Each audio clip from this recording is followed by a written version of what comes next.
Karena semua itu kan penyebab ventrikologi bermacam-macam.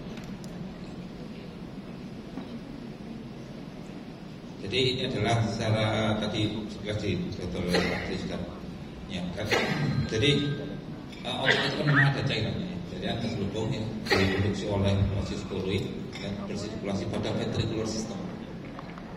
Ya, kalau bisa aja terjadi ada communicating, bisa juga yang terjadi secara obstruktif. Nah, kalau itu sendiri biasanya didefinisikan bahwa ada pembesaran. Walaupun secara kalau ventrikulomegali tidak selalu memang diameter paling besar.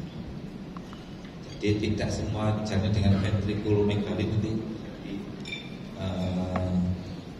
diameter depannya besar ya. Nah ini adalah secara skematik aja supaya kita review adalah sistem ventrikel kita ya. Ada dua ventrikel lateral di sini, kemudian ventrikel ketiga, ventrikel keempat dan ini dihubungkan melalui cerebral aqueductus ya.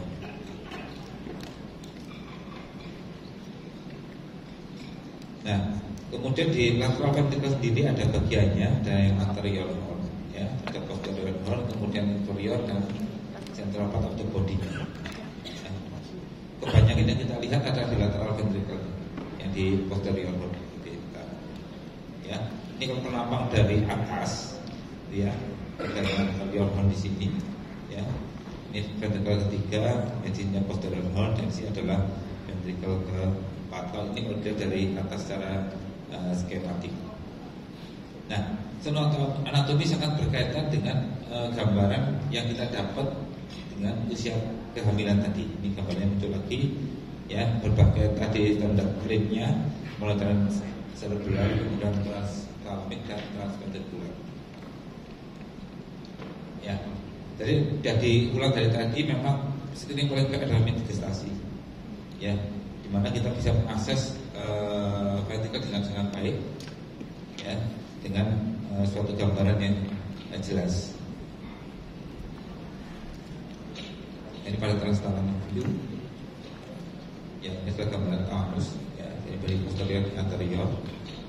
Kemudian juga pada ventricular dan talamik kita bisa melihat menampakkan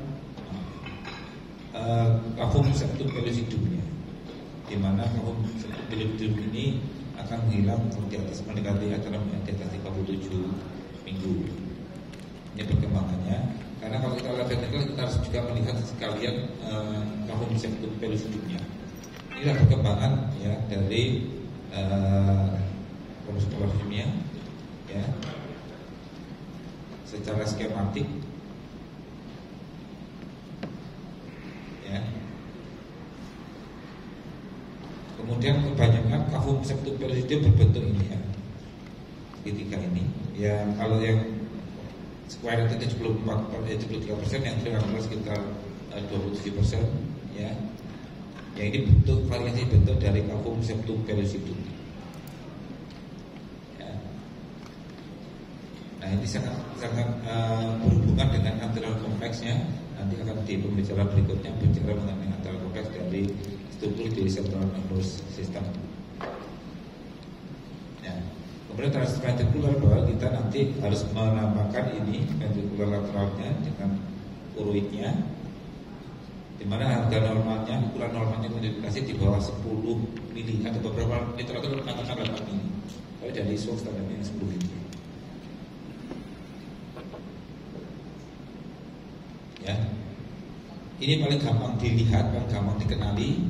Baru nanti akhirnya kita detail mana-mana lagi yang harus diperiksa, yang hubungannya dengan pembesaran dari ventrikelnya. Ya. Nah, ini contoh